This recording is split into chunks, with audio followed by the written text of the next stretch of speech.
श्रीकृष्णचरणकमलेभ्यो नमः। श्रीमद्भगवद्भक्तेभ्यो नमः। गोस्वामी श्री नाभाजी कृत श्री भक्तमाल।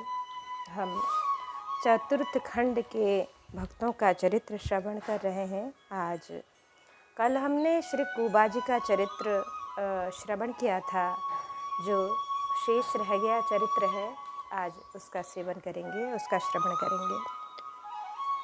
साधो आया मन मनी भाया आया सूरी, केवल कुबा कहे तू निक निक सिवा हरि पूरी। आपने कहा, साधुओं को आया देखकर अनमनी उदास हो जाती है, मेरी तबीयत ठीक नहीं है, ऐसा कहकर सेवा नहीं करती है जो उनकी पत्नी है। और जब अपना भाई आता है तो उठकर उत्साहित होकर उसकी खातिरदारी में लग जाती है। तुझे संतों में सद्भाव नहीं है, अतः जहाँ जाना है वहाँ जा, जहाँ जाना चाहती है वहाँ चली जा, ऐसा अपनी पत्नी से श्री कुबाजी कहते हैं। तो अपने भाग्य के साथ अथवा अपने भाई के साथ जा, जाके प्रिय न राम बैदेही, तजिए ताहि कोटि बैरी सम, यद्यपि परम स्नेही। इस प्रकार विधि न ईंधन पाइये, सागर जुरे न नीर, परे उपास कुबेर गृह, जो विपक्ष रघुबीर। वर्षा को गोबर भयो, को चहको कर प्रीति, तुलसी तू अनुभवे अब राम विमुख की रीति। व्यास विवेकी भक्त सो दृढ़ कर कीजे प्रीति, अविवेकी को संग तजी, यही भजन की रीति। बिहारी दास न होई ही, एक आसन में साध, इन गानों उत रोवनो, जैसे ब्याह सराध। सब जग धर्म को दौरत दौरत, दो उपाय पिराने, झूठी बात न क्यों मन माने, याते हैं अलसाने। दई दई संगत सब संतन भजी, कहाँ जाए सयाने, बल्लभ रसिक ईको सेई, बस अनुभव हिय सिराने।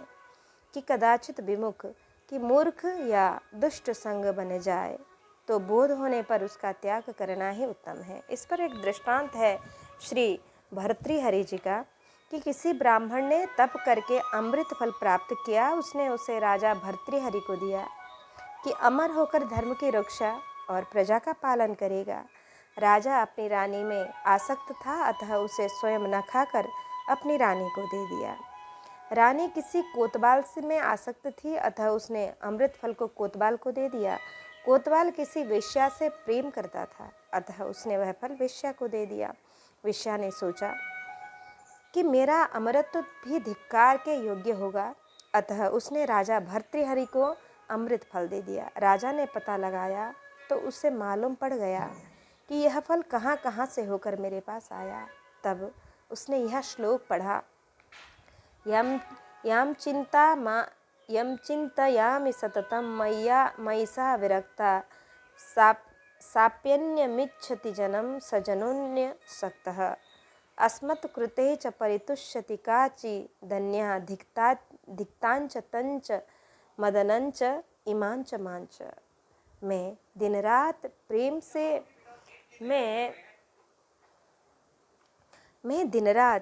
प्रेम से जिस रानी का चिंतन करता हूँ वह मुझसे विरक्त है और दूसरे को चाहती है। वह पुरुष रानी को न चाहकर दूसरी वेश्या को चाहता है, वह वेश्या उसे न चाहकर मुझे चाहती है। अतः रानी, कोतवाल, वेश्या और मुझे धिक्कार है। पुनः इन सब की दुरासक्ति का हेतु जो कामदेव है उसे भी धिक्कार है।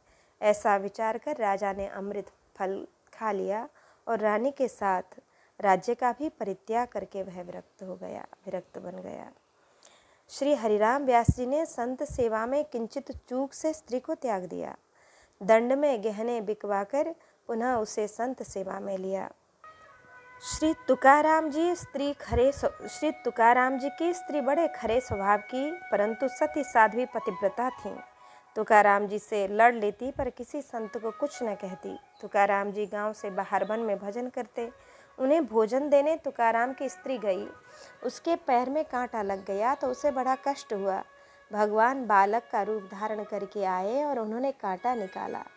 स्त्री ने पूछा, तुम कौन हो? भगवान ने कहा, मेरा नाम पंडरीनाथ है।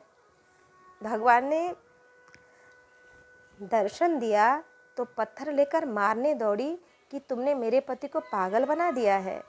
वह रोता गाता एवं कष्ट पाता है। भगवान भाग गए, परंतु स्त्री पर संतुष्ट हुए कि तुकाराम को सुखी करना चाहती है। हृदय के सद्भाव पर प्रभु रीझते हैं। कहत नसाई होई जियनी की, रीझत राम जाने जन जी की।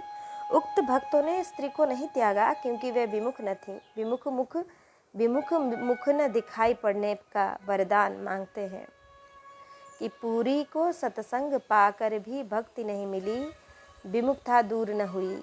फूले फले न बेंत जदपि सुधा बरसे, जलद मूरख हृदय चेत जो गुरु मिले विरंच सम।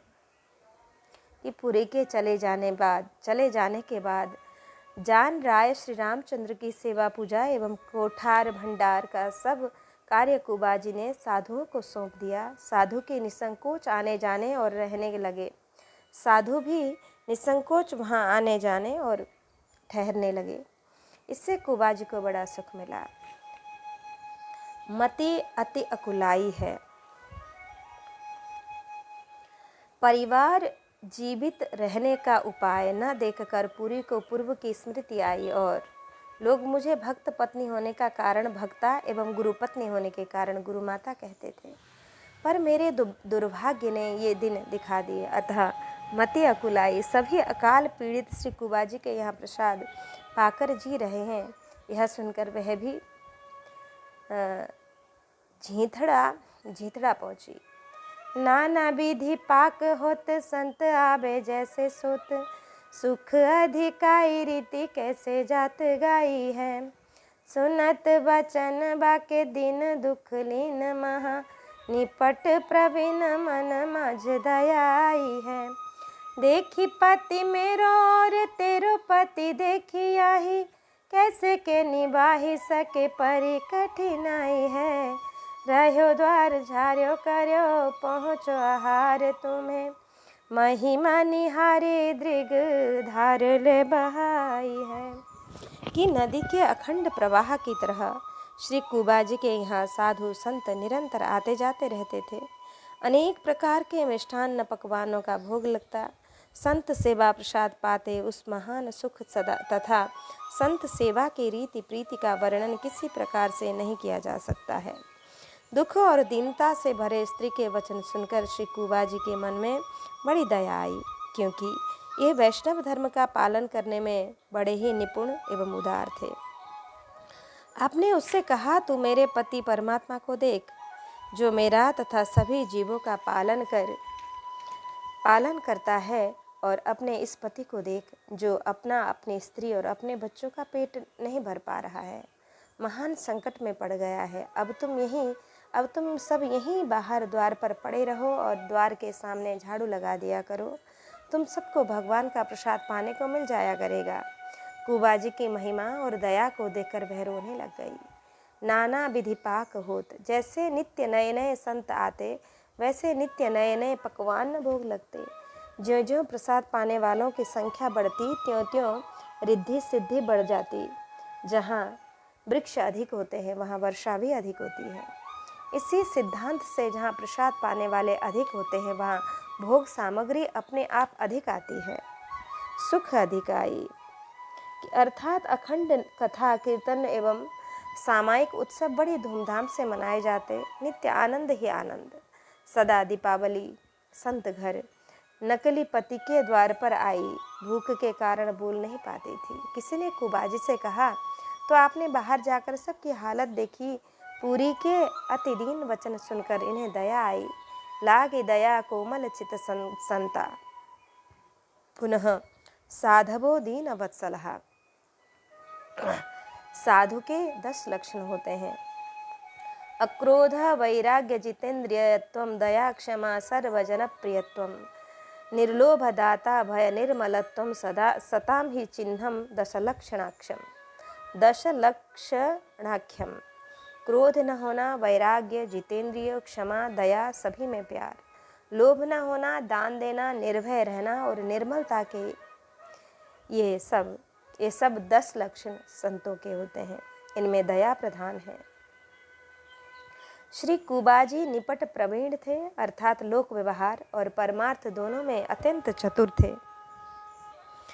तभी दया करके पुरी को आश्रय दिया। एक कहार था, उसकी पत्नी किसी दूसरे के साथ चली गई। उसे इतनी लज्जा और ग्लानि हुई कि वह कुएं में गिरकर मर गया। आपने स्त्री के दोषों पर ध्यान नहीं दिया, क्षमा किया। जीव अपने कर्म एवं पूर्व जन्म के संस्कार के वश होकर इतस्ततः भूलता भटकता एवं सुख दुख भोगता रहता है। इसमें आश्चर्य या दुख की बात नहीं। ये सब दया के पात्र हैं, शरण में आए हैं, अतः आश्रय देकर इनके प्राणों की रक्षा की। देखे पति मेरो और तेरो। श्री कुबाजी ने सबको भोजन कराने के बाद पुरी को भगवान सन्मुख करके भगवान के सन्मुख के लिए श्री जान राय रामचंद्र की ओर संकेत करके उससे कहा, मेरे पति को देखो, यह विश्व का भरण पोषण करने वाला और सभी संकटों से रक्षा करने वाला तथा सभी सुख प्रदान करने वाला है, और जो रक्षा करे उसे ही पति कहते हैं। पतिति ही पति, पातीति ही पति। कि आपने इस पति को देखो, अब तुम इस अपने पति को देखो, यह स्वयं अपना पेट भरने में, अपनी रक्षा करने में असमर्थ है, अतः यह झूठा पति है। अब तुम सब श्री जान राय श्री रामचंद्र को अपना पति समझो। इनके द्वार पर झाड़ू लगा दिया करो, बाहर चौका लगा दिया करो, इनकी ओर से तुम्हें भोजन प्रसाद मिल जाया करेगा। ऐसा उपदेश देकर आपने उन सब का भविष्य बना दिया। ये सब इस समय कष्ट में दीनहीन तथा अहंकार रहित थे, अतः इन सभी ने श्री कुबा जी की बात को सत्य माना, महिमा निहार। भक्त श्री कुबा और भगवान की अवर्णनीय महिमा को प्रत्यक्ष देखकर दृगधार ले बहाई है। इससे सिद्ध हुआ कि उसे अपनी भूल का अवज्ञान हो गया कि होनी को मेरो देवता कौशलपति राम, सुभग सरोरुह लोचन सुठी सुंदर श्याम।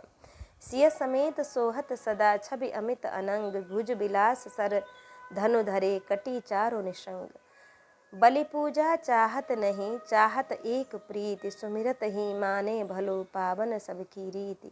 देखि सकल सुख दुख दहे, आरत जन बंधु, गुण गहि अघ औगन हरे करुणा सिंधु। देश काल पूरन सदा बस, बद वेद पुराण, सबको प्रभु सब में बसे, सबकी गति जान। को करि कोटिक काम पुजे, बहुदेव तुलसी तेहि से, ये शंकर जेहि से। कियो प्रतिपाल तिया पुरी को अकाल मास, भयो जब समय विदा किनी उठी गई है। अति पछतात वह बात अब पावे कहाँ, सा जहाँ साधु संग रंग सभा रसमयी है। करे जाको शिष्य संत सेवा ही बतावे करो, जो अनंत रूप गुण चाह मन भई है। ना भाजु बखान कियो, मोको इन मोल लियो, दियो दर्शाए सब लीला नित नहीं है। जब तक अकाल का समय रहा तब तक श्री कुबाजी ने उन सबको भोजन वस्त्र दिया। जब सुकाल आ गया तब आपने उसे विदा कर दिया। वह भी अपने पति और बालकों के साथ लेकर चली गई। वह अपने मन में बहुत पश्चाताप करती रही, परंतु वह स्थान और वह सुख उसे कैसे मिल सकता था जहाँ नित्य संतों की सभा और सत्संग है, जहाँ रसमयी प्रेम भक्ति का रंग छाया रहता है। श्री कुबाजी महाराज जिस किसी को शिष्य बनाते उसे साधु संतों तथा दोनों की सेवा का ही आदेश उपदेश देते हुए यही कहते हैं कि जिनके रूप और गुण अनंत हैं, ऐसे प्रभु को प्राप्त करने की इच्छा यदि तुम्हारे मन में है तो कपट को त्याग कर प्रेम से संत सेवा करो। टीकाकार श्री नाभाजी ने मूल छप्पाई में यह कहा कि केवल कूबे मोल लियो, केवल राम जी के कूब ने हमें खरीद लिया है और सो में अपनी टीका में उनकी नित्य नई लीलाओं का दिग्दर्शन करा दिया। अति पछितात कि पहले मेरा कितना आदर था, अब भीतर प्रवेश भी नहीं प्राप्त है। पुनः ऐसा कहकर जनाया कि उसने भूल का किंचित प्रायश्चित कर लिया, पर इस जन्म में पहले की तरह साधु संग एवं संत भगवंत की सेवा अप्राप्य ही रही। विदा कीनी, साधु संतों का अन्न है, सर्वदा के लिए नहीं मिलेगा। वर्षा होते ही विदा कर दिया। करे जाको शिष्य, श्री कुबाजी जिस किसी को चेला बनाते उससे संत सेवा की प्रतिज्ञा करवाते। यही उपदेश देते कि यदि भगवत दर्शन, भक्ति, लोक परलोक में सुख प्राप्त करना हो तो संतों की सब प्रकार से सेवा करो। श्री कुबाजी के चरित्र और गुणों ने नाभाजी को मोल लिया। आपने चरित्र सबके कहे पर बिके कुबा के कुब के हाथ। जैसे श्री सुखदेव जी ने संपूर्ण भागवत की कथा कही, परंतु शरण श्री रघुनाथ जी के श्री चरण कमलों की ग्रहण की।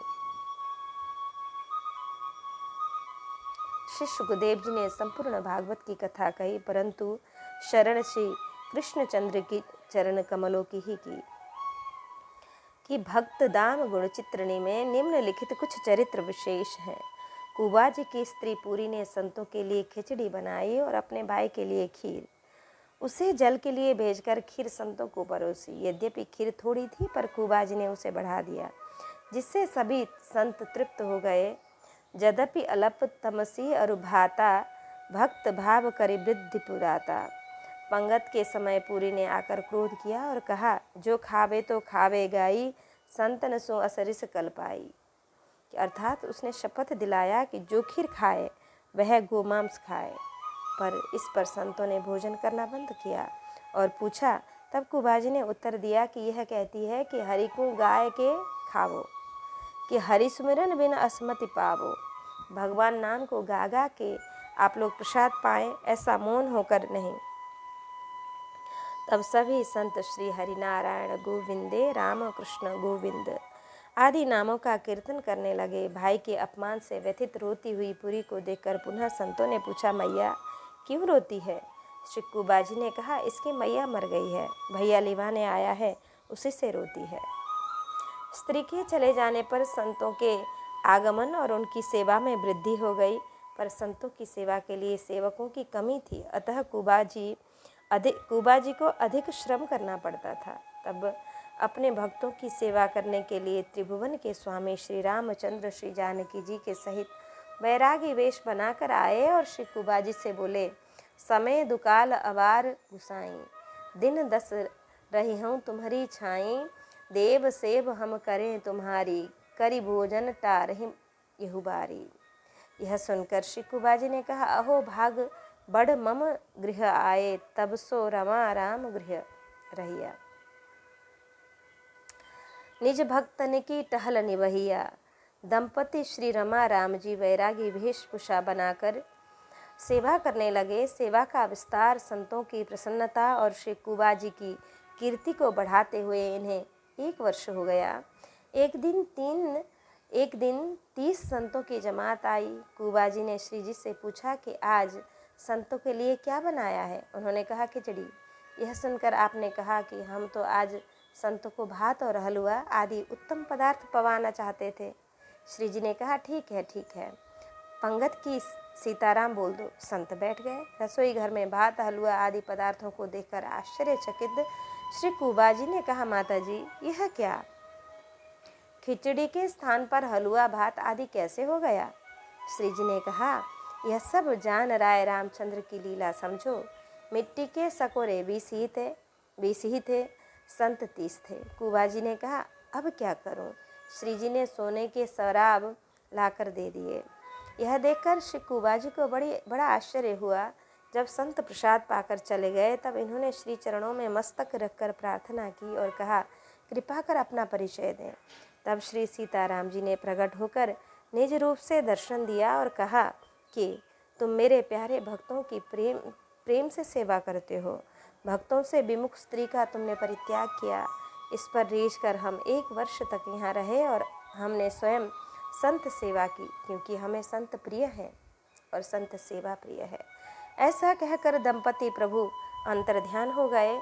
श्री कुबाजी रोते रोते मूर्छित हो गए। जागने पर संत सेवा में इनकी निष्ठा और अधिक बलवती हो गई। बंदत बालक रामजू खूब खूब हरिसंत, सेय लेय फल जग विदित संत अनंत भनंत। सुंदर दास जी कहते हैं कि जोग यज्ञ जप तप तीरथ प्रतादि दान, साधन सकल नहीं या कि सर भर है। और देवी देवता उपासना अनेक भांति, शंका सब दूरी करे तिन तिन डर है।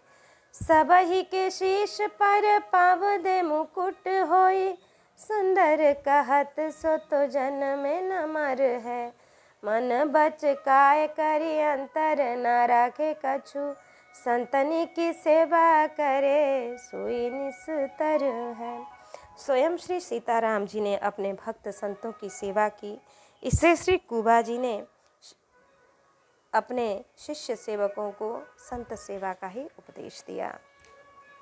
पंडा गुनोरे गाजे, खेम भक्त दूसरे हैं कि गुनौर या गोनेर यह गांव का नाम है। इसमें निवास करने वाले पंडा श्री देवादास जी हैं। ये श्री किलदेव जी के शिष्य हैं। इनका स्मरण मूल छप्पाई में 158 किलदेव के शिष्य में किया गया है कि श्री देवादास जी का जन्म सीबाड़ ग्राम राज्य में जयपुर में हुआ था। माता का नाम पालीबाई था। 4 भाई थे। बांगड़ ब्राह्मण थे। किसानी खेती करते थे। देवदास जी की पत्नी का नाम रूपा देवी था। इनके नारायण दास, गोपीनाथ, कन्हैया दास और कल्याण दास नामक 4 पुत्र थे। घर में वैष्णवता थी। भक्त और भगवान की सर्वदा सेवा होती ही थी। सभी भजनोन्मुख थे। एक बार श्री देवादास जी खेत पर हल चला रहे थे। मध्याह्न में इनकी माता छाछ लेकर खेत पर जा रही थी। दयालु प्रभु श्री राम एक संत का रूप धारण कर माता जी को रास्ते में मिले। संत से भी स्वभाव था, अतः माता ने प्रणाम करके कहा, बाबा भोजन कर लो। भगवान ने कहा, यह दूसरे के लिए ले जा रही हो, मैं नहीं खाऊंगा। माता ने कहा कि सब कुछ पहले आप संतों के लिए है, उसके बाद दूसरे के लिए। मैं खेत पर फिर छाछ पहुंचा दूंगी, आप कृपा करके भोजन कर लीजिए। सप्रेम आग्रह को प्रभु टाल न सके। उन्होंने बाजरे की रोटी और राबड़ी महेरी खाई। संतुष्ट होकर उन्होंने कहा, माता जी इस गांव का अनिष्ट होने वाला है, अतः आप देवदास से कह दें और शीघ्र इस गांव को छोड़ दें। बैलगाड़ी छकड़ों में अपना सामान लादकर इस गांव से प्रस्थान कर दें और जहां गाड़ी का जुआ टूट जाए वहीं निवास करें। ऐसा कहकर प्रभु अंतर्ध्यान हो गए। माता ने खेत पर आकर विलंब का कारण और संत प्रभु का आदेश देवदास को सुनाया। देवदास जी हल छोड़कर संत दर्शन के लिए व्याकुल होकर दौड़े। भोजन स्थल पर भोजन चिन्ह मिले, संत को न पाकर रोने लगे। इन्हें अति अधीर देखकर भगवान वहीं प्रकट हो गए। देवदास जी ने चरणों में लिपट कर विनती की कि भक्त भगवान को छोड़ना नहीं चाहता था। तब भगवान ने कहा, तुम सब परिवार इस गांव से प्रस्थान करो। जहाँ जुआ टूटेगा वहीं मेरी एक मूर्ति तुमको मिलेगी, उसी की तुम सर्वदा पूजा करना, मैं सदा तुम्हारे साथ हूँ। ऐसा कहकर प्रभु अंतर्ध्यान हो गए। ये गांव छोड़कर सब परिवार जाने लगे तो लोगों ने बहुत मना किया, पर आप नहीं माने, चले गए। उसी रात को डाकुओं ने आकर गांव को घेर कर लूटा, घरों को जलाया और लोगों को मारा। गौनेर आते आते जुआ टूट गया। सभी ने उस स्थान पर श्रद्धा सहित दंडवत प्रणाम किया और भूमि को खोदा तो श्री जगदीश रूप श्री प्रभु का श्री विग्रह मिला। बड़ी प्रसन्नता से अभिषेक और पूजन हुआ। जमींदार ठाकुर ने श्री मूर्ति को अपनी भूमि में मिलने के कारण अपनी कहा और छीन ले गए। तब रात को स्वप्न हुआ कि भगवान ने आदेश दिया स्वप्न में कि मुझे मेरे भक्त के पास पहुंचा दो और उनकी तुम सेवा करो, वे मेरी सेवा करेंगे। ऐसा न करोगे तो तुम्हारा सर्वनाश निश्चित है। प्रातःकाल होते ही ठाकुरों ने, जो भगवान की मूर्ति लेके चले गए थे, उन्होंने मूर्ति दे दी। एक चबूतरे पर पधराकर देवदास जी सेवा करने लगे। तभी से यह पंडा, यह नाम का विशेषण बन गया। भगवान ने बाजरे की रोटी खाई थी, उसे स्मरण कर एक दिन उन्होंने श्री देवदास जी को एक मुट्ठी बाजरा दिया और कहा कि इसे खेत में बो दो। इन्होंने उसे बोया तो उन्होंने बोया तो 12 मन बाजरा हुआ। भगवान ने कहा इसे कोठी में डाल दो और नीचे के छेद से निकालकर खर्च करो, यह अक्षय होगा। इसी से मेरी सेवा और मंदिर का निर्माण करो। मंदिर बनने लगा। मजदूर काम करते, सायंकाल को मजदूरी में बाजरा दिया जाता, परंतु नित्य एक मजदूरी लेते समय कम हो जाता। अंत में श्री पंडा जी को अनुभव हुआ कि स्वयं भगवान की भी मजदूर बनकर काम करते हैं। विशाल मंदिर बन गया, प्रभु की स्थापना हो गई। और एक बार दिल्ली का बादशाह ख्वाजा पीर का दर्शन करने अजमेर जा रहा था। गौनेर होकर उसकी सवारी निकली। बादशाह ने मंदिर की बड़ी प्रशंसा सुनी तो पंडा जी से बोला कि कुछ करामात दिखाओ। आपने साफ इनकार किया और कहा सेवा को छोड़कर और कुछ करामात मुझ में नहीं है। बादशाह ने मंदिर की बुर्ज को तोड़ने का आदेश दिया तो तोड़ने वालों को सामरया के ठाकुरों ने और इनके पुत्र कल्याण दास ने युद्ध किया, मंदिर नहीं तोड़ने दिया। इस युद्ध में कल्याण दास वीर गति को प्राप्त हुए।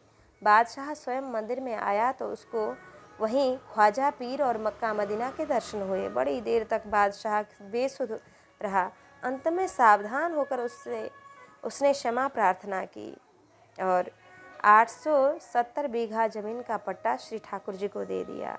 कहीं का एक राजा मन में यह संकल्प करके दर्शन करने चला कि यदि मंदिर में पहुंचने पर घेवर का भोग लगा मिलेगा तो मैं देवदास जी पंडा को सिद्ध संत मानूंगा। इधर श्री ठाकुर जी ने कहा घेवर बनवा कर भोग लगाओ। पंडा जी ने कहा यहाँ किसी को बनाना नहीं आता है और आज घेवर के भोग का कोई पर्व भी नहीं है। कोई पर्व तो है नहीं, फिर घेवर क्यों? तब प्रभु ने स्वयं घेवर बनाया, घेवर भोग लगे। उस राजा ने दर्शन कर प्रसाद पाया तो उसे बड़ी श्रद्धा भक्ति हुई। वह सदा के लिए सेवक बन गया। देवदास जी की माता का भगवान में बड़ा भारी अनुराग था। एक दिन उसने प्रभु से कहा भगवान एक मेरे बेटा के कोई संतान नहीं है, आप कृपा करें। भगवान ने कहा कि उसके पेट पर तुलसी चंदन से लिख दो कि पुत्र हो। माता ने ऐसा ही किया। उससे भी संतान हो गई। देवदास जी का एक भांजा था, उसका नाम था गोपाल। उसकी और भगवान जगदीश की बड़ी मैत्री थी। एक बार गोपाल भगवान की रसोई के निमित्त लकड़ी लेने गया और बड़े लकड़ को उठाने लगा, पर वह उठ ही नहीं रहा था। तो स्वयं भगवान ने उठवाया और कंधा लगाकर मंदिर तक लकड़ी लाए। बाद में रहस्य खुला तो सभी ने श्री चरणों में पुनः मस्तक नवाया। गौनेर में एक बड़ा भारी तालाब और मंदिर है। आज भी वहाँ देवदास की छतरी के दर्शन होते हैं। उस पर संबत 1515 अंकित है। श्री किलदेव जी के शिष्य थे, यह भी लिखा है। देवा पंडा के वंशज गलता गद्दी के गुरुद्वारा मानते हैं, गलता गद्दी को गुरुद्वारा मानते हैं। वहीं की शिष्यता स्वीकार करते हैं। रानी के पुत्र नहीं था, उसने मनोती किया तो उसके पुत्र हुआ। तब जयपुर के राजा पृथ्वी सिंह प्रताप सिंह जी ने एक गांव भेंट में दिया। अनेक चमत्कारों के लिए यह स्थान प्रसिद्ध है। प्रत्येक द्वादशी को मेला लगता है और भादो सुदी 22-12 को विशेष बड़ा मेला होता है। मंदिरों में जो सेवार्थ नियुक्त होता है वह घर में न रहकर मंदिर में ही निवास एवं ब्रह्मचर्य व्रत धारण करता है। इन विशेषताओं को ध्यान में लाकर पंडा गुनेरे गाजे, ऐसा मूल में लिखा गया। श्री पयहारी जी के शिष्यों में जो श्री देवा जी हैं वे डीड बाड़े के हैं। आज भी वहाँ उनकी गद्दी है। देवाहित सितकेश ये दूसरे हैं। इस प्रकार श्री कुबाजी व श्री देवाजी का, पंडा श्री देवाजी का चरित्र श्रवण किया। आए अब श्रवण करें श्री अग्रदेव जी के शिष्यों का। श्री अग्र अनुग्रह ते भये, शिष्य सवे धर्म की ध्वजा। त्रिविध ताप मोचन सवे, सौरभ प्रभु निज सिर भुजा। जंगी प्रसिद्ध प्रयाग विनोदी, पूरन बनवारी। नरसिंह भल भगवान, दिवाकर दृढ़ व्रतधारी। कोमल हृदय किशोर, जगत जगन्नाथ लूधो। और अनुग उदार, खेम खींची परम धीर लगूधो। श्री स्वामी अग्रदेवाचार्य के अनुग्रह से ये सब शिष्य परम धर्म की ध्वजा हुए। उनके नाम हैं श्री गंगा जी, प्रसिद्ध संत श्री प्रयागदास जी, श्री विनोद जी, श्री पूरन दास जी, श्री बनवारी दास जी, श्री नरसिंह दास जी, भक्तवर्षी भगवान दास जी, भगवत भजन के नियमों का दृढ़ता से पालन करने वाले श्री दिवाकर जी, कोमल एवं अति सरस हृदय वाले श्री किशोर दास जी, जगत में जागने सावधान रहने वाले श्री सलूधो जी, दूसरे उदार अनुराग अनुचर गुरु के अनुगामी खींची वंश के खेम जी, तथा धर्म का धैर्य पूर्वक पालन करने वाले लघु उद्धव जी आदि सौरभ प्रभु श्री अग्रदेव जी ने आशीर्वादात्मक अपना कर कमल इनके सिर पर रखा। इससे ये शरणागत जीवों को दैहिक, दैविक और भौतिक तापों से मुक्त करने वाले हुए। श्री अग्र अनुग्रह, गुरु अनुग्रह की परंपरा कि आचार्य से लेकर यहाँ तक श्री अनंताचार्य जी की कृपा श्री पैहारी जी पर हुई, और श्री अनंतानंद पद परसी के लोकपाल से ते भय। श्री पैहारी जी की कृपा श्री अग्रदेव पर हुई, पैहारी प्रसाद ते शिष्य भये पार कर। गुरु परंपरा से प्राप्त अनुग्रह को आपने शिष्य भक्तों के ऊपर उड़ेल दिया। इसलिए श्री नाभाजी ने लिखा कि अग्र अनुग्रह ते भये, शिष्य सबे धर्म की ध्वजा। पुनः स्वयं श्री नाभाजी को गुरु कृपा का अनुभव है। उन्हीं की कृपा से भक्तमाल को लिखकर श्री नाभाजी भी परम धर्म की ध्वजा हुए।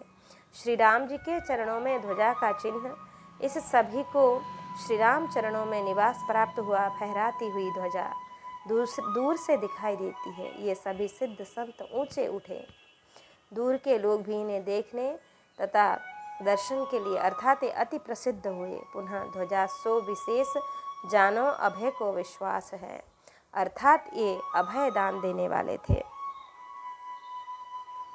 आगे छंद 166 में अग्र अनुग्रह प्रताप ते प्रयागदास जी बड़े कृतार्थ हुए।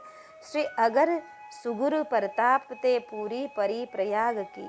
गुरुदेव की कृपा से ही शिष्य में भक्ति ज्ञान का उदय होता है। श्री सुंदर दास जी गुरु कृपा का वर्णन करते हैं कि गुरु के प्रसाद बुद्धि उत्तम दशा को गहे, गुरु के प्रसाद भव दुख बिसराइए। गुरु के प्रसाद प्रेम प्रीति हूँ अधिक बाड़े, गुरु के प्रसाद नाम नाम गुण गाइए। गुरु के प्रसाद सब जोग की जुगति जाने, गुरु के प्रसाद हरि रूप में समाइए। सुंदर कहत गुरुदेव जो कृपाल होए, तीन के प्रसाद तत्व ज्ञान भक्ति पाइए। मस्तक पर श्री गुरुदेव और हृदय में राम। रामदास दोनों पखा सब विधि पूरन काम। त्रिविध ताप दैहिक, दैविक, भौतिक, जो मिथ्या आहार विहार और देह के संबंध से उत्पन्न होते हैं वे दैहिक ताप कहे जाते हैं, जैसे ज्वर, अतिसार आदि, जो देव भूत प्रेतादिकों के द्वारा होने वाले हैं, उन्हें दैविक ताप कहते हैं। जैसे अतिवृष्टि, पाला, पत्थर, बिजली, प्रेत, पिशाच का लगना आदि, जो बिच्छू, सांप, सिंह, मच्छर, मनुष्य आदि मनुष्य प्राणियों के आक्रमण से ही होते हैं, उन्हें भौतिक ताप कहते हैं। पुनः काम, क्रोध, लोभ, मोह से उत्पन्न ताप तथा काम, बात, कप, लोभ, अपारा, क्रोध, वित्त, नित, छाती जारा, प्रीति करहि जो तिन्हि भाई, उपजहि सन्निपात दुखदाई, त्रिविध ताप मोचन करे। कि श्री अग्रदेवाचार्य जी के सभी शिष्य प्राणियों को इन तापों से छुड़ाने वाले थे। गंगा पापम शती तापम दन्यम कल्म तरुस्तथा पापम तापश्च दन्यश्च घ्नन्ति संतो महाशयः। गंगा, पान, चंद्रमा, ताप और कल्प वृक्ष दैन्यता को दूर करते हैं, परंतु उदार आशय है जिनका ऐसे संत तो ताप, पाप और दीनता आदि सभी को नष्ट कर देते हैं। इनमें ऐसी शक्ति कहाँ से आई है? तो कहते हैं कि सौरभ प्रभु निज सिर भुजा, सौरभ प्रभु श्री अग्रदेव, प्रभु का वरद हस्त इन्होंने अपने सिर पर रखा। भक्तजन जीवों के शरणागति का उपदेश देकर श्री हरि के आश्रित कर देते हैं। फिर त्रिविध ताप नहीं व्यापते हैं। शरीरा मानसा दिव्या वैयासे च यथा ये च मानुषः भौतिकाश्च कथम क्लेशा बाधन्ते हरिशं संश्रयम्। श्री मैत्री जी कहते हैं, हे व्यास नंदन विदुर जी, जो पुरुष श्री हरि के आश्रित हैं उन्हें शारीरिक, मानसिक, दैविक, मानुषिक अथवा भौतिक किसी भी प्रकार के दुख ताप कैसे कष्ट पहुंचा सकते हैं? अर्थात नहीं पहुंचा सकते। यदि कोई यह कहे कि ताप तो शरीर के साथ लगे हैं, फिर कैसे दूर होंगे?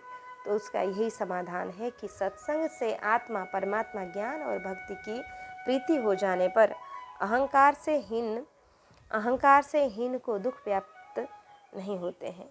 गुरु भक्ति जिनमें है वे गुरु अनुग्रह को प्राप्त करते हैं। गुरुमुख की अब चाल बताऊं, नी की भांति सबे समुझाऊं, सदा रहे आज्ञा के माही, गुरु की आज्ञा मैटे नाही। अपनी बात छिपाए न राखे, ज्यों की त्यों गुरु आगे भाखे, कि लज्जा लिए रहे गुरु आगे, ऐठ ईशा गुस्सा त्यागे, अपनी प्रभुता ना ही जनावे, सकुचा रहे दीनता लावे, चरण दास कहे मन में धरिए, राम रूप शिष नाही बिसरिए। ये बड़े ही इस छप्पाई में तेरे भक्तों के आए नामों से भगवान धाम में जो 2 के चरित्र लिखे हैं उसका संक्षिप्त अनुवाद निम्नलिखित है। श्री भक्तमाल धाम में 2 ही के चरित्र लिखे हैं। श्री गंगा जी ये बड़े ही सिद्ध प्रसिद्ध एवं भजनानंदी संत थे। एक बार तीर्थाटन एवं भक्ति प्रचारणार्थ भ्रमण करते करते एक विरक्त साधु के स्थान में जा ठहरे। वे स्नानधारी संत चिंतित थे। उसका कारण यह था कि उनका स्थान एक यवन के किले के पास था। उसके अधिकारी किले का विस्तार करना चाहते थे, अतः उन्होंने स्थानधारी संत से कहा कि तुम इस स्थान को छोड़ दो, कहीं दूसरी जगह जाकर रहो। संतों ने अभी निश्चय नहीं कर पाया था कि स्थान छोड़कर अन्यत्र कहाँ जाएं। इस अपनी चिंता को वे श्री गंगा जी को सुना ही रहे थे कि इतने में ही बहुत से यवन आ गए और उन्होंने कहा कि तुम फौरन यहाँ से हट जाओ। श्री गंगा जी ने जंग ठान दिया और उसने कहा, तुम लोग जाकर अपने बादशाह से कह दो कि वह हम लोगों के रहने योग्य ऐसा ही दूसरा स्थान बनवा कर दे, तब हम इस स्थान को खाली करेंगे, उसके पहले नहीं। मदांध यवनों ने श्री गंगा जी की बात पर ध्यान नहीं दिया और स्थान को तोड़ने फोड़ने गिरने उजाड़ने लगे। तब श्री गंगा जी अपना प्रभाव दिखाने को विवश हो गए। आप आसन से उठे और किले के पास जाकर आपने उसमें एक ऐसा चरण प्रहार किया कि वह दीवार धराशायी हो गई। यह देखकर उन यवनों के होश उड़ गए। उन्होंने जाकर बादशाह से कहा। उसने आकर चरणों में गिरकर विनती एवं क्षमा प्रार्थना की। भेंट में श्री गंगा जी को बहुत सा धन दिया। आपने वह धन सेवा में लगा दिया। इस प्रकार आपने स्थान एवं संतों की रक्षा की। श्री विनोद दास जी महान भगवत भक्त थे। एक बार आप मानसी पूजा कर रहे थे। बहुत देर तक नेत्र बंद किए बैठे रहे। मानसी अर्चना पूर्ण करके आपने आंखें खोली। उस समय वहीं समीप बैठे एक भोले भाले आपके शिष्यों ने पूछा, प्रभु नेत्र बंद करके इतनी देर तक आप क्या कर रहे थे, उसे बताइए। तब आपने कहा, मैं नेत्र मूंद कर भगवान श्री सीताराम जी की मानसी पूजा कर रहा था। यह सुनकर उस शिष्य ने पुनः कहा, महाराज जी पूजन के बाद तो चरणामृत प्रसाद मिलता है, उसे तो आपने दिया नहीं। गुरुदेव ने कहा, हाँ तुमने ठीक कहा, लो भगवान का चरणामृत लो। ऐसा कहकर आपने समीप रखे जल पात्र से एक चुल्लू जल दे दिया। उसके पीते ही उसके हृदय में भगवान श्री सीताराम जी का दिव्य प्रकाश छा गया। सर्वत्र श्री सीताराम जी के दर्शन होने लगे और संपूर्ण विश्व के वास्तविक रूप का उसे बोध हो गया, वह कृतार्थ हो गया। श्री विनोद दास जी का ऐसा प्रभाव था। श्री बालक राम जी कहते हैं कि श्री अग्रदेवाचार्य के सभी शिष्यों को ऐसे ही महान जानिए। विद्वान कभी अपनी बुद्धि के अनुसार उनका यश गान करते हैं। इस प्रकार हमने श्री अग्रदास जी और श्री गंगादास जी का सुचरित्र श्रवण किया। आए अब श्री टीला जी का वंश श्रवण करें कि भरत भूधर सुमेरु टीला लाहा की पद्धति प्रगट। अच्युत कुल सेवे सदा दासन तन दसधा घट। अंगज परमानंद दास जोगी जग जागे। खर तर खेम उदार ध्यान कैसो हरि अनुरागे। संपुट त्योला शब्द लोह कर वंश उजागर। हरिदास कपि प्रेम बस सवे नबधा के आगर।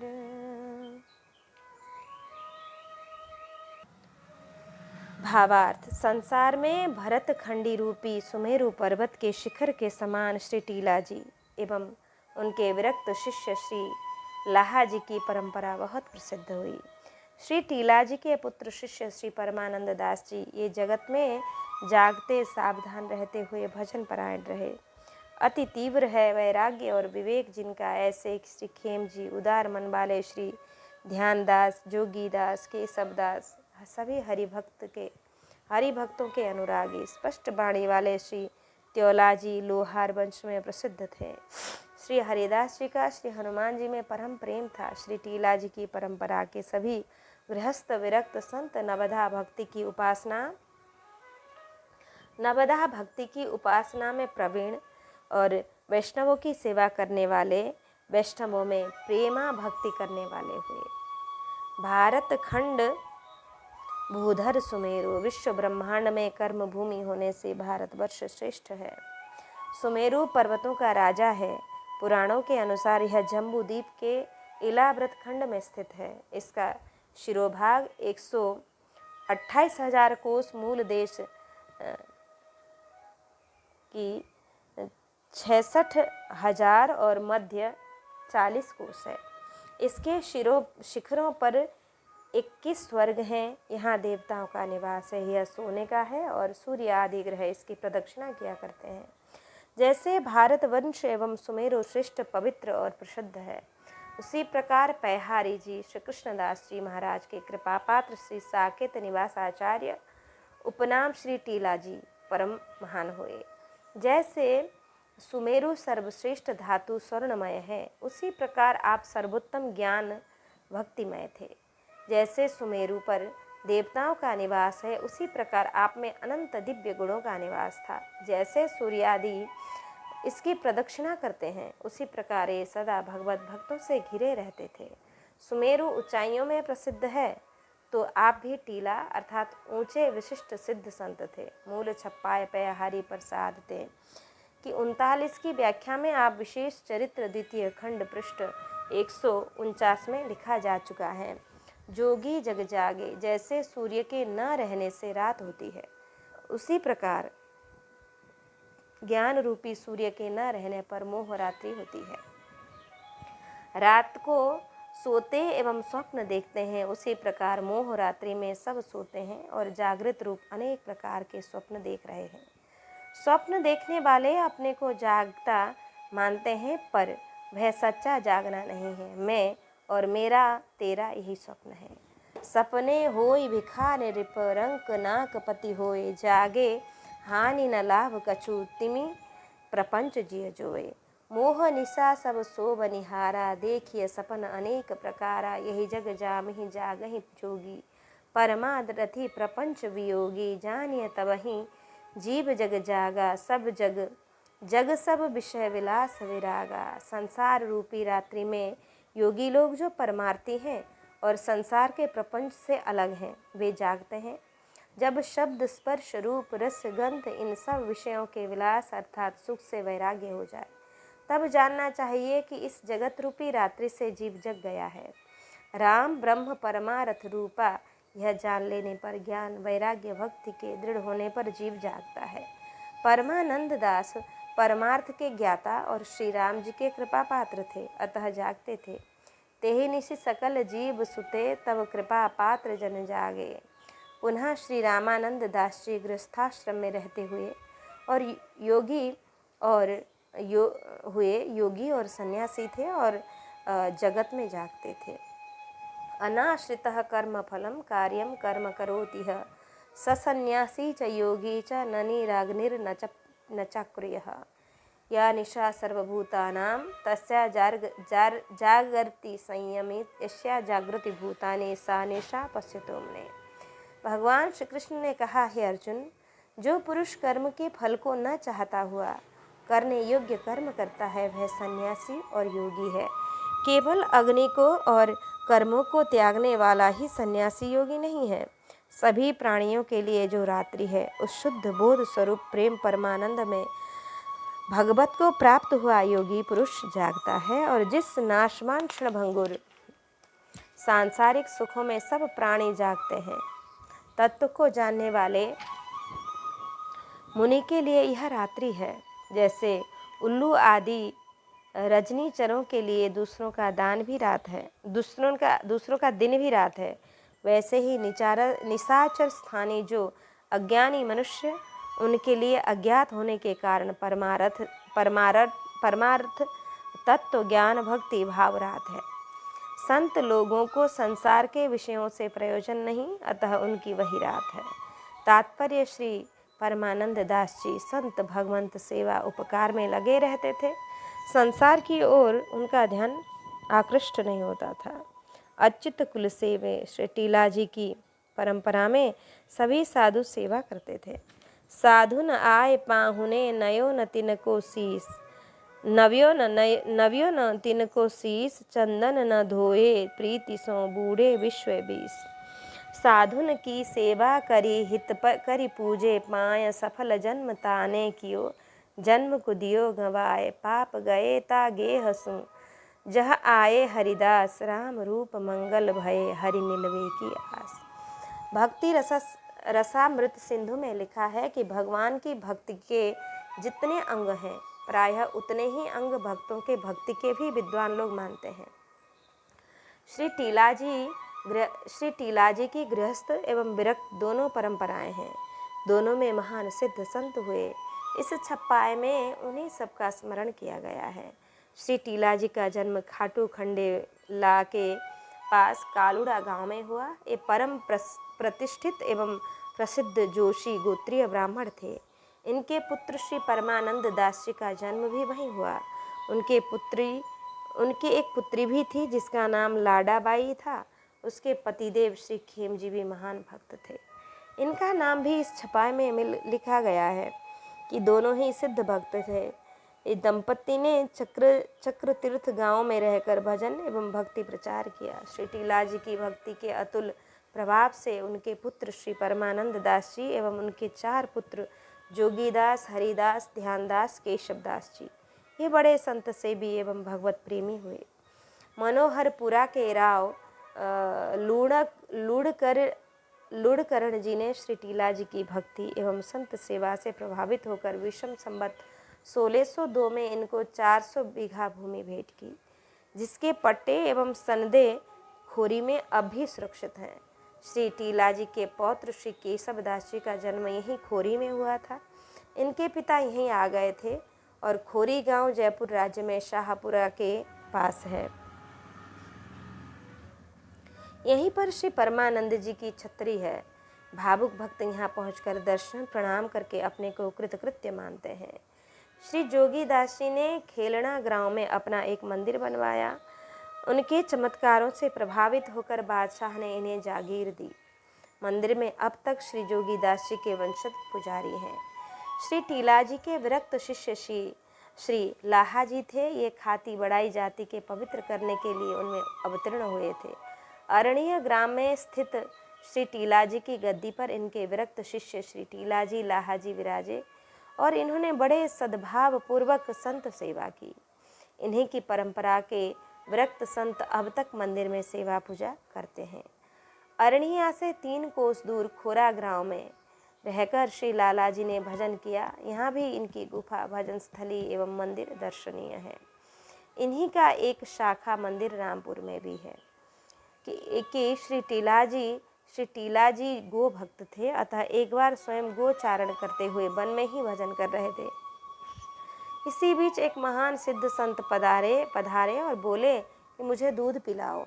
आपने संत को भगवंत के तुल्य मानकर साष्टांग दंडवत प्रणाम किया और कहा, हे राम जी महाराज, आप कृपा करके थोड़ी देर इस स्थान पर विराजिए, मैं अभी दूध लाता हूँ। संत ने कहा, कहीं लेने मत जाओ, उस गाय को धोकर ले आओ। श्री टीला जी ने कहा, भगवान, यह गाय तो बांझ है, उसके थनों में दूध कहाँ से आएगा। पुनः संत ने कहा, तुम जाकर देखो तो सही, बिना देखे ही क्यों इनकार करते हो। तब श्री टीला जी ने जाकर देखा तो उसके स्तन दुग्ध युक्त तो दिखाई पड़े। हाथ लगाते ही दुग्ध धारा प्रभावित हो चली। आपने आश्चर्यचकित होकर दूध संत को दिया। संत ने दुग्ध पान किया, शेष थोड़ा सा प्रसाद टीला जी को भी उन्होंने दिया। उसे पीते ही टीला जी को सब सिद्धियां प्राप्त हो गईं। हृदय में भगवत प्रेम प्रकाशित हो गया। श्री टीला जी तो विभोर हो गए और संत भगवान अंतर्ध्यान हो गए। इस प्रकार श्री पैहारी जी ने भी कृपा की। कालांतर में पुनः संतों की प्रेरणा से आकर इन्हें दीक्षा दी, जिसे द्वितीय खंड पृष्ठ 149 में पढ़ सकते हैं। श्री लाहा जी, श्री टीला जी गुरु आज्ञा से नित्य मानसी सेवा किया करते थे। आपने लाहा जी को दीक्षा देकर उन्हें भी मानसी सेवा की विधि बताई थी। गुरु कृपा से श्री लाला जी की मानसी सेवा भी सिद्ध हो गई। एक बार श्री टीला जी मंदिर में बैठकर मानसी पूजा कर रहे थे। बाहर बैठे लाहा जी भी ध्यान में अपने श्री गुरुदेव की मानसी सेवा देख रहे थे। इसी बीच एक कोई सेवक आया और उसने लाहा जी से बार बार पूछा कि बताओ श्री गुरु महाराज कहाँ हैं। लाहा जी ने डांट कर कहा, नहीं बताऊं, नहीं बताऊं। कुछ देर बाद उसको दूसरे शिष्य ने बताया कि जाकर मंदिर में दर्शन करो। तब उसने जाकर मंदिर में दर्शन किया तो श्री लाहा जी की शिकायत श्री टीला जी ने श्री लाहा जी को बुलाया, शिकायत की, और श्री टीला जी ने श्री लाहा को बुलाया और पूछा कि तुम पूछने पर ठीक उत्तर न देकर अशिष्ट व्यवहार क्यों किया। श्री लाहा जी ने कहा, आपकी आज्ञा है अतः बताता हूँ। आप उस समय शरीर से तो मंदिर में आसन पर विराजमान थे और मन से गौशाला में थे, तब मैं आपको कहाँ है बताता। इस रहस्य की बात को सुनकर श्री टीला जी बड़े प्रसन्न हुए। श्री लाहा जी को छाती से लगाकर उन्हें शुभाशीष प्रदान करके कहा कि तुम्हारी बात सत्य है। सेवक ने सुना तो उसे भी श्री लाहा जी में अपार श्रद्धा हो गई। श्री परमानंद दास जी, आपने संतों की सेवा बहुत अच्छी प्रकार से की। आप योग की युक्तियों से संपन्न थे। सर्वथा चित्त से श्री सीताराम जी का चिंतन करते रहते थे। एक बार अकाल पड़ा, लोग भूखों मरने लगे। विवश होकर गांव छोड़कर भाग चले। तब आपने सबको रोका और कहा कि आपके गांव में ही अनाज का एक बहुत बड़ा भंडार अमुक स्थान पर है, उसमें से निकाल कर सभी लोग सानंद खाएं। ब्रजवासियों ने कहा, महाराज, हम लोगों ने वहाँ देख लिया, वह भंडार समाप्त हो गया, अब वहाँ एक दाना भी नहीं है। आपने कहा, तुम लोग बिना देखे पहले ही क्यों मना करते हो, जाकर देखो तो सही। सभी लोगों ने निर्दिष्ट स्थान पर जाकर भंडार को खोला तो उसमें बहुत धान भरे हुए थे। आश्चर्यचकित होकर सभी ने श्री परमानंद जी के चरणों में सप्रेम बारंबार नमस्कार किया। आपका पवित्र सुयश सर्वत्र व्याप्त हो गया। लोगों ने उसमें धान निकाल कर खाया। इस प्रकार आपने दया करके सभी के प्राणों की रक्षा की। इससे सभी में भक्ति स्थिर हुई। श्री बालक राम जी कहते हैं कि जग जस गाय बिहाय दुकालहि संत सेबहु ठानी, परमानंद नंद दास की प्रभुता सुनी करी हमहु बखानी। श्री त्योला जी, आप लोहार जगत में उत्पन्न परम राम भक्त थे, श्री राम भक्त थे। संत सेवा में लगे ही रहते थे। दिन या रात इसे नहीं देखते। अपने धन धाम तन मन स्त्री पुत्रों को सेवा में लगाए ही रहते। घोड़ी की टाप में नाल जड़ने में आप अत्यंत प्रवीण थे। एक बार उस नगर के मालिक सरदार ने आपको नाल जड़ने के लिए बुलाया। आप संत सेवा में दत्तचित्त थे, अतः सरदार के बुलाने पर भी नहीं गए। जब 4 बार दूतों की बात आपने नहीं सुनी, तब बादशाह से लोगों ने शिकायत की। इस पर रुष्ट होकर राजा ने आदेश दिया कि त्योला को पकड़कर लाओ और उसमें ऐसी मार लगाओ कि वह हाहा खाने लगे। इसी समय श्री रघुनाथ जी ने त्योला का रूप धारण किया और बादशाह के पास पहुँच के बोले कि मैं भक्त भगवत सेवा में व्यस्त था, अवकाश न मिलने के कारण विलंब हुआ। ऐसे मधुर शब्दों से प्रभु ने राजा के रोष को शांत किया और घोड़ों के पैरों में नालें जड़ी। तत्पश्चात अपने श्रीधाम चले गए। श्री त्योला जी को राजा की आज्ञा का ध्यान आया तो आप द्वार पर पहुँचे। राजा ने कहा, अभी अभी आप नाल जड़ कर गए हैं, पुनः कैसे आए? आपने कहा, मैं तो अभी आ ही रहा हूँ, पहले तो नहीं आया था। यह सुनकर राजा ने समझ लिया कि इसके बदले प्रभु ने आकर दर्शन दिया। धन्य है त्योला जी आपकी भक्ति। ऐसा कहकर राजा त्योला के चरणों में गिर पड़ा और दोनों एक दूसरे को धन्यवाद देते रहे। अब त्योला जी की भक्ति प्रकट हो गई। लोगों ने इनके आदेश उपदेशों को सादर सुना और धारण किया तथा सभी भगवत भक्त होकर संत भगवंत की सेवा में बड़े तल्लीन हुए। इस प्रकार हमने त्योला जी, श्री परमानंद जी और टीला जी, लाहा जी, इनका अच्युत कुल सेवे मतलब इन सब भक्तों का चरित्र हमने श्रवण किया। अग्रदेव शिष्यों का और श्री कुबा जी का जो शेष प्रसंग था उसे भी हमने श्रवण किया। आज के लिए यहाँ पर विश्राम लेते हैं। जय जय श्री राधे श्याम।